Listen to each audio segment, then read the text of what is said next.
Now let us walk through the generated code for the insert operations. I'll go back to my solution. So the first thing that we will look is the input API model. If you see, notice here, we have an add customer input API model generated for us. So this is where the developer will write the model and structure the model the way they want the input from the users. So now the input API model starting point is the controller action. The controller action receives the input from the applications which are consuming the APIs, and the input is validated for the null. Here one of the thing to notice here is we have some add customer params. I'll explain that in a bit little later. So here we have something called flex host context info bridge. If you see, so here the flex host context info bridge is what carries the user information across the application. So now let us go to the controller constructor. We have something called iflex context accessor bridge here. So what does it do is, if you go to the endpoint, we have this context accessor bridge. So this implements flexed host HTTP context accessor bridge. So now this is the class that is used whenever the HTTP context is loaded. So what it will do is, it will find, you can write your own logic to find which is the user, which is the host, and any other information which you need to get it through the HTTP context. It can be some other implementation in case of some gRPC implementation also. So that's why it is made highly decoupled here. So in this particular case, we will be using the iHTTP context accessor. In that, we can fetch any of the context information available to us. So here, if you see, we can have the host name, user ID, username. You can extend this in your bridge here to add any more fields for yourself that you want to see. It can be some other header information, it can be anything that comes from the context. So that details are all fetched from the constructor automatically when you have configured in your DI, and then these are passed on to a context info. So similarly, we have the context info also. Here we have the 4 fields given to you. If you want to add any other more fields, you can add it here.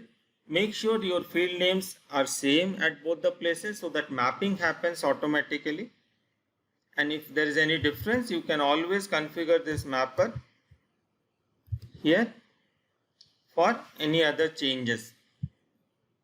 But this is already given by default, and if you only need by different name, then only different name fields are different in the context and the info, then we will need this. So we will dedicate a full section on this context info and context accessor. So we will get into that later in one of the chapters. So now it is being accessed in the context info and it is passed to the add params. So if you see the add customer params, so let's have a look at the add customer params. It's a part of our iProcess customer service where it contains the add customer input API model. So the model is being accessed and that already contains the context info for you inside the context params. If we go to the process service, so that defines the context info for us. So the context info is mapped to the context accessor is mapped to the context info, and it is passed to the process service customer dot add customer. So we'll see what the add customer does.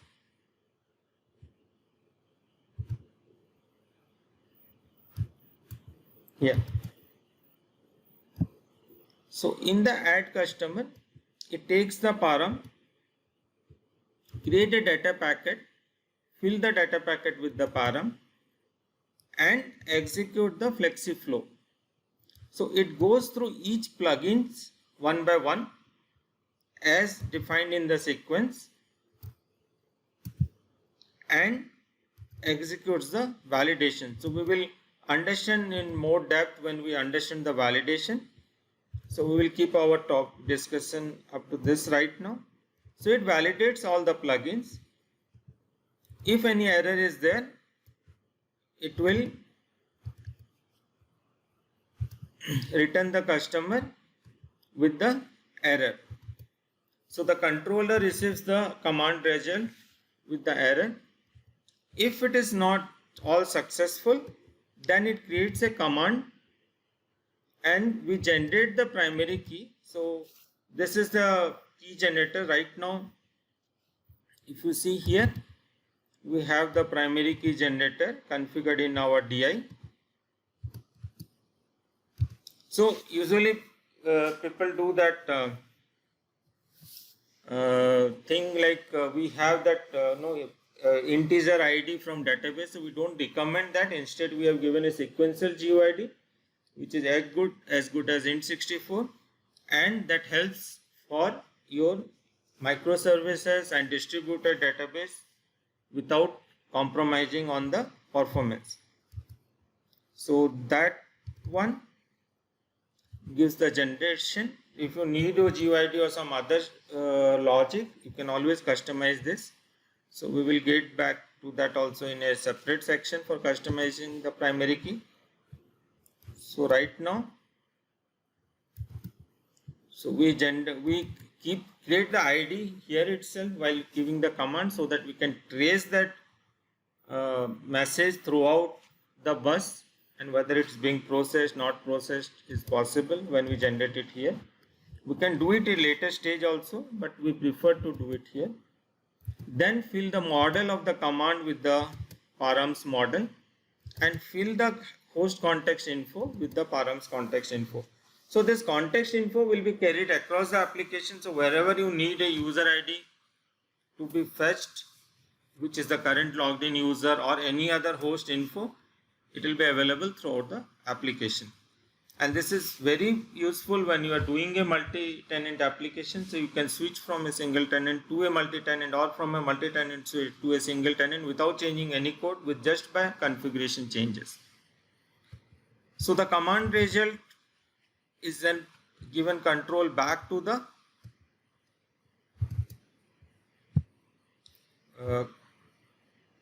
controller, and that is being passed to the back to the user or the application that is calling the API. So once the process is happened here at customer command, I am saying here when I create the command, process command. So we go back to the process command here. Here I am doing a bus.send. So this, if you are doing a non-eventual, you don't want the eventual consistency to happen through the bus, we have another option called non-eventual consistency. You can choose that in your feature diagram. It will generate the code to persist the data in the database. So we will see that code in a while now. So now this message command is passed in the bus. That is being handled by the command handler. So the command handler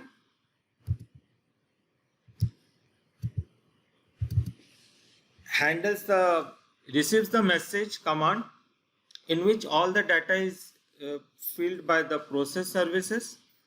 And remember this iMessage handler context. So this is specific to N service bus. So after that any processing happens, we need this context so that it is maintained transactional and you can utilize your N service bus other diagrams well. So again here we are creating a packet and running the sequence of the plugin. Here only one plugin is there. The reason we have created a data packet and the plugin principle here is so that your bus is decoupled.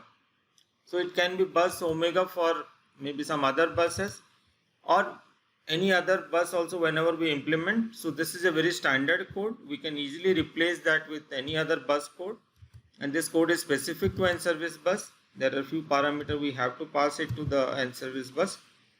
So the method signature will change from bus to bus, but your business validations or the business logic doesn't change in the what is written in the plugin. So what happens, it calls the plugin, and if you change the bus, the bus specific code will be written and it will call the same plugin. So whatever you have written for your business won't go away. So now let's go to the plugin. The command is passed to the plugin through the data packet. So here we are maintaining a connection provider. So we will have a detailed section on connection providers later. So just assume we need to create an instance of a connection provider for the repository to run. So the model is fetched from the domain model dot add customer. We look at that, and that repo dot insert and update happens for the model and the save happens. So now when we see get domain model, it is this flex host dot get domain model is essential because we have some implementation called client core industry. So it will automatically get your client implementation for the domain model. And let's go to the add customer. So the add customer, this is the add customer command, and that command carries the model, and that is mapped to the domain model. We will see that add customer domain model when we create that in action, and created by and last modified by is accessed from the context info user ID. So this is all about the insert operation flow that is happening in the code. Next we will look at the query flow.